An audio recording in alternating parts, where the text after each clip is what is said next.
এই বৌমা, তোমার না কতদিন কইছি তুমি এই সময় কোনো বাড়ি কাজ হাতে নিবা না।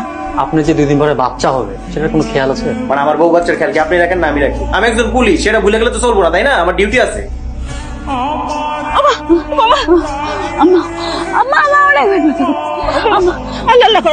তোমার ডাক্তারের কাছে নিয়ে যাই। আপনার পোলা কে আইব না? আমি আরো ফোন দিছিলাম, কইলো আমার কি কইছে আপনার পোলা? কইলো ঈদের ছুটিতে সব লোকজন গ্রামে বাড়ি যাইতেছে, আর তাই সরকার থেকে অনেক ডিউটি বাড়াই দিছে বৌমা, হইতে পারবো না। কি করলেন আম্মা? কি করলেন আপনি?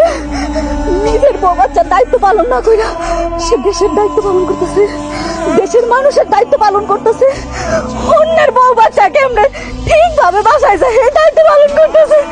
নিজের বউ বাচ্চা যে মরে যাইতেছে খবর নাই তার। আমার নাম না কইনো রে মা, তোরা কে কোথায় আছিস রে? আমার পুত্রের বউয়ের কথা হচ্ছে, তোরা একটু আয়, আমি একটু ব্যান গাড়ি দেখি। মা একটু থাকো মা, আমি যাবো আর আসবো। হ্যালো মা, এখন কি অবস্থা? অবস্থা বেশি ভালো না বাজান, আমি ওরে ভর্তি করে যে নিচে ওষুধ আনতে আইছিলাম, তুই তাড়াতাড়ি চলে আয় বাজান। মা আমার কবিতারে তুমি দেখে রাখো, বুঝছো? আমি দরখাস্ত দিছি ছুটির লেখা, কিন্তু কালকে তো ঈদ, সবাই বাড়িতে যাইতেছে, সেই জন্য ট্রাফিকের দায়িত্ব পালন করতেছি। মা তুমি কিন্তু আমার কবিতারে দেখে রাখো। মা বাজান রে, তুই কোনো চিন্তা করিস না, আমি সব দেখতেছি। তুই খালি আল্লাহকে দোয়া কর, সহি সালামতে দুইজন দুইখানে জানি হয়, আর আমার জন্য দোয়া কর বাজান, বেশি বেশি করে। রাহি বাজার। আচ্ছা ঠিক আছে মা, তুমি তাড়াতাড়ি চালালে হাসপাতালে যাও। কি ব্যাপার মা, আমি তোমার ফোন দিতেছি, তুমি ফোনটা ধরতেছো নাকি লিগা? আমার কবিতার কি অবস্থা কো? আরে ভাই জান না আপনি?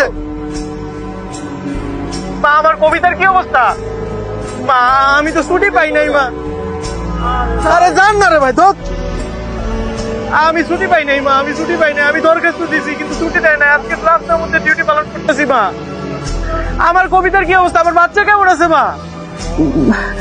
বাঁচান ধরে আমি কেমনি কমো, আমি আমার জানা নাই বাজান, আমি তোরে কি কমো?